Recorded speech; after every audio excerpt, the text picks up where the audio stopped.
guys, Ras Satyat here in Singapore, and thank you so much for joining me on the Night Owl podcast. Now, for those of you just joining me for the first time, I thank you for your time and attention, and I'm hoping you find, some comfort in the things that I talk about. I tend to talk about all things emotional intelligence. I am documenting my journey as an entrepreneur, as a single mom, as somebody who is trying their very best to bring more attention to mental health and how that can help improve all of our lives collectively. And for that being said, I tend to take my inspiration from life around me, which means posts that I see on social media. It could be TV, scenes that I watch in movies or in TV series, music, lyrics, conversations I've had, and of course, podcasts I also consume. So these thoughts are mine, and I feel like part of these things are from theories that I've learned and from practical applications that I've tried really hard to use in my own life, and sometimes they work and sometimes they don't work, but I want you to know the real truth. I want you to see how it actually works or doesn't work for me, so there's no pretense here.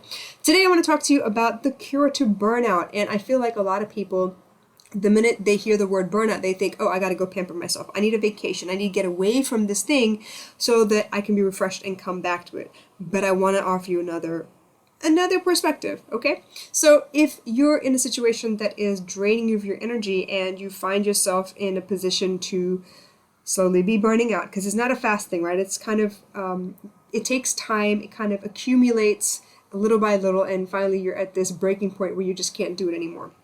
And so when I realized that I was burning out, even on social media when I was building my business, or even back when I was in my marriage, or another example would be when I was working for somebody else, when I found that I was being stretched too thin and I didn't have the energy that it took to kind of come back and work with the same enthusiasm that I had when I first started, I realized that I had to kind of change some things. Now, initially what I thought was, I just need to get away from it a little bit. I need to take a break. I need a mental health day, or I need a vacation.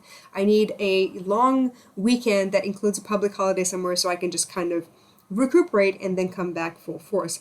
But that's actually not what happened. I think people miss the point. You see, what I really learned was I was allowing certain behaviors to continue that were not serving my own mental health, and by not speaking up about them sometimes, I was allowing them to perpetuate. When you don't say something to somebody, they assume that there is no problem unless you bring it to their notice, their attention, you confront them with something. And that's not to say that it's aggressively. I just bring something up and say, hey, this isn't working. Maybe there's another way to do things. When you don't bring things like that up to someone, they don't know that there is something that isn't working well, and they don't have the opportunity to fix it. I think I've said this in so many episodes before, right? But when it comes to burnout, it really does come from a place inside. You are saying no to yourself more often than not. You are holding your tongue. You're keeping your thoughts to yourself. You're trying to be hospitable and pleasing and lovable and likable and all those things, and that's well and good, but while you keep everybody else comfortable and happy with your behavior, you're not happy, and that's where that burnout comes from. So even if I went to get my nails done, my hair done, if I had somebody massage, all of the kinks out of my neck and relieve all of that stress, maybe a sauna, any of those things, that sounds great. That should be maintenance, but that is not the cure to burnout, because here's what I'm feeling. When you go do those things, you rest, relax, you rejuvenate, you come back replenished, or so you think, you still come back to that same mess that you left. It did not change while you were gone. It is the exact same that it was when you left. So let's say it's a hostile work environment, okay? Maybe your colleagues don't understand what it means to give you space to work and to eat properly and to take regular breaks, but they do expect it for themselves. And unless you voice that opinion, let your management team know of the concern, they're going to assume that everything's working just fine. Meanwhile, you're running from pillar to post. You're burning the candle at both ends, trying to make sure that ends meet, and you are burning out. No one else is. You're maintaining the status quo for other people, but it's not being maintained for you. Now, teamwork in the context of a relationship works the same way. If I don't let my partner know that, hey, you do realize that I work at night to make sure that while I'm awake during the day, I'm still available for you and the kids to make sure y'all are taken care of, that does not allow me a lot of time for me to rest and recuperate appropriately, adequately, so that I can really be of service to all of you in retrospect, right? So if I don't voice those concerns, if I don't give you guys the opportunity to support me the way I support you, then it becomes a team effort. If I don't give you that room, if I don't let you know what's going on, I'm going to be burnt out constantly. if that makes sense. So no amount of meditation, no amount of spa days, no amount of nail appointments, hair appointments, date nights, vacations is going to make it any better if you don't fix the situation that you live in on a constant basis so that you go to work joyfully as much as possible. Of course, there's always human error and people and interactions and things that'll throw that off.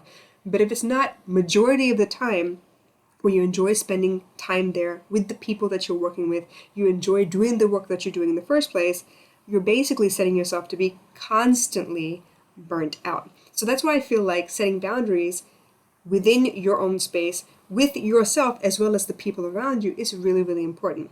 So let's say, for example, I feel like I never get a chance to go and do the things that I want to do. If I don't tell my partner, hey, I need this amount of time, they're not going to know to set aside that amount of time. And if I don't let them know how urgent that is, they're not going to prioritize it for me. So it's up to me to let them know in the first place. When it comes to making boundaries for yourself, if you really deep down inside want to, complete this, let's say, degree or a certification in Photoshop, for example, if you don't set the boundary with yourself, which means you are going to allot the time to make sure you sit down and study those things every day for a certain amount of time at a certain time of day, and you're not setting that boundary for yourself, which is discipline. Discipline is a boundary within yourself. You're not going to achieve the thing that you want, and then you will end up feeling despondent or despair. You will feel like you're letting yourself down. You will feel like you're a failure, or you feel like you're lazy, and then all that self-criticism kind of kicks into play. So I feel very strongly about the fact that as much as you do need to schedule time to pamper yourself, to indulge yourself, to spend time and spend money on yourself, you also need to make sure that the people around you understand that you need those things for yourself, that you need their support while you manage some of these things. No man is an island. No woman is an island. None of you are meant to do all of this by yourself.